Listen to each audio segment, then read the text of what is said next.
Welcome to problem solving. आज हम एक छोटा सा क्वेश्चन सॉल्व करेंगे। Solve 2/x less than 3। अब देखो 2/x लेस देन 3 तो हमें डायरेक्टली ऐसा लगेगा कि हम ऐसे कर देंगे 2 लेस देन 3x, है ना।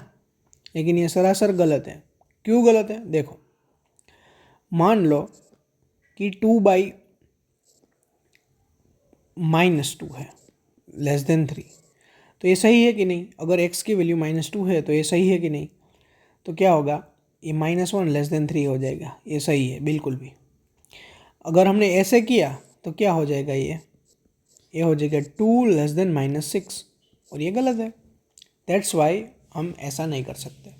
ठीक है, आपको अच्छे से समझ में आ गया होगा। अब देखो तो क्या करना पड़ेगा, हम 3 को इस तरफ ले सकते हैं, तो हमें क्या मिलेगा, 2/x -3 लेस देन 0। अब आगे हम एलसीएम ले सकते हैं, तो एलसीएम आएगा x, तो मिलेगा हमें क्या, 2 - 3x/x लेस देन 0। अब हमें पता है ये रेशनल फंक्शन है, पॉलिनोमियल बाय पॉलिनोमियल। तो जो न्यूमरेटर में पॉलिनोमियल है उसका कोफिशिएंट हम 1 बनाएंगे, तो उसके लिए हमें क्या कॉमन निकालना पड़ेगा, -3।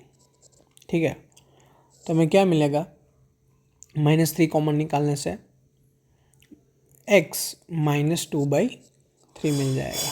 ठीक है, और डिवाइड में x तो है ही, लेस देन 0। अब ये माइनस है, इसको हटाने के लिए हम क्या करेंगे, दोनों तरफ माइनस से मल्टीप्लाई कर देंगे, तो हमें क्या मिलेगा, 3 × x -2/3 divide by x. Minus से मल्टीप्लाई करने पे इनइक्वालिटी चेंज हो जाती है। ठीक है, अब देखो न्यूमरेटर और डिनोमिनेटर में 2 लीनियर फंक्शन है, उसके रूट को हम क्या करेंगे, रियल लाइन पे प्लॉट करेंगे। तो न्यूमरेटर में जो ये x -2/3 है उसका रूट क्या मिलेगा, 2/3 मिलेगा, और डिनोमिनेटर में x है उसका रूट क्या मिलेगा, 0 मिलेगा। ठीक है, अब देखो यहाँ पे स्ट्रिक्टली ग्रेटर देन बोला है, इसलिए हम ये 2/3 नहीं ले सकते, और 0 तो हम वैसे भी नहीं ले सकते, क्योंकि डिनोमिनेटर में जो लीनियर फैक्टर है उसकी वजह से जो हमें रूट मिलता है वो हम कभी नहीं ले सकते।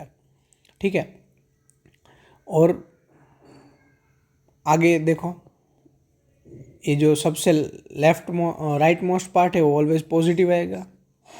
फिर ये 2/3 कहाँ से आ रहा है, x -2/3 की वजह से आ रहा है, और उसकी पावर क्या है, 1, वो ऑड है, इसलिए साइन चेंज हो जाएगी। फिर 0 को क्रॉस करने के लिए हमें x से में 0 मिला, तो x की पावर कैसी है, ऑड है, दैट्स वाई फिर से साइन चेंज हो जाएगी। अब देखो हमें कैसी वैल्यू चाहिए, 0 से ग्रेटर, तो 0 से ग्रेटर वैल्यू क्या मिली, x बिलोंग्स टू -∞ से 0 यूनियन 2/3 से इन्फिनिटी। तो ये हमारा आंसर हो गया। तो हमारी इनइक्वालिटी इस x के लिए, यानी यहाँ से कोई भी x ले लो उसके लिए सही है। Thank you for watching.